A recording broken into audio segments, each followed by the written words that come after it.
अस्सलामुअलैकुम। ये है लेट ऑयल चेंज करने का नतीजा। जब आप high viscosity engine oil use करते हैं और अब आप क्वालिटी में कंप्रोमाइज़ करते हैं तो अंदर से जो हमारी इंजन की हालत है वो कुछ इस तरह होती है, जिसकी वजह से इंजन बहुत जल्दी ख़राब हो जाता है। परफॉर्मेंस, फ्यूल एवरेज, सब कुछ डिस्टर्ब। तो इसको ख़त्म करने के लिए फिर हम फ्लश यूज़ करते हैं। यह है टोटाची का इंजन ऑयल फ्लश। क्वांटिटी की अगर हम बात करें तो 300 ml और recommended to use in every oil service. आप इसको हर ऑयल में भी फ्लश करवा सकते हैं। और ये हर 4 स्ट्रोक इंजन, चाहे वो डीज़ल हो, चाहे वो गैसोलीन हो, चाहे वो एलपीजी पे चलती हो, सीएनजी पे, बायोडीज़ल, इथेनॉल वग़ैरह।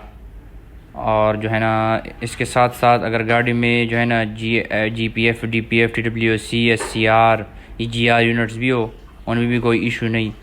और इसका जो सबसे बड़ा फ़ायदा है ना, इंजन ऑयल सर्कुलेशन को बढ़ाता है। और उसके बाद जो है जितनी भी स्लॉट्स है, स्लजेस है, वार्निश है और अदर जो कंटेमिनेंट्स है उसको ख़त्म करता है, जिससे नॉकिंग का इशू भी सॉल्व हो जाता है। बाज़ दफ़ा लोग कहते हैं कि यार टेपर्स में मसला है, और टेपर्स में मसला नहीं होता, वो स्लजेस की वजह से वो पूरे बैठते नहीं, जिसकी वजह से टक टक की आवाज़ आती है।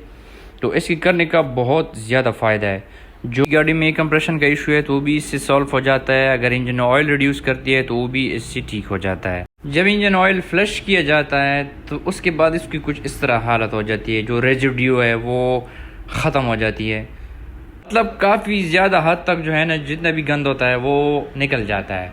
लेकिन फिर आप जब रेगुलर बेसिस पे इसको करते हैं तो और भी फिर इम्प्रूवमेंट आती है। ये नहीं कि पहली बार एक बंदा करवा ले और मुकम्मली ख़त्म हो जाए, वो इम्पॉसिबल हो जाता है। आप इसको रेगुलर बेसिस पे फ्लश करते हैं तो इंशाल्लाह ये स्लजेस फिर नहीं बनेंगे।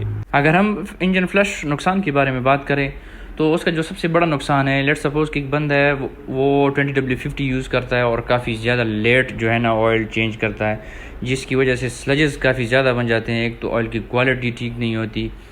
और लेट्स सपोज़ कि हमने फ़्लश किया तो जितनी भी जो हमारा ऑयल का चैम्बर है, ऊपर जो टेपर्ड कवर एरिया है, टाइमिंग चेन वगैरह, जहाँ भी इंजन ऑयल मूव करता है, सर्कुलेट करता है, वहाँ पे जो स्लजेस बने होते हैं तो ये वो स्लजेस को रिमूव करता है। और फिर चांसेस होते हैं कि जब एक बंदा लेट फ्लश करता है तो वो सारे स्लजेस इकट्ठे होके जो नीचे ऑयल पंप में एक स्ट्रेनर लगा होता है, जिसको हम एक जाली कहते हैं, जिसकी थ्रू ऑयल ऊपर सक होता है और मुख्तलिफ एरियाज़ में जो है ना सर्कुलेट करता है, तो वो चौक होने के फिर चांसेस रहते हैं। तो बेस्ट ये है कि आप हर 1 लाख के दरमियान इसको 4-5 दफ़ा लाजमी करवाएं।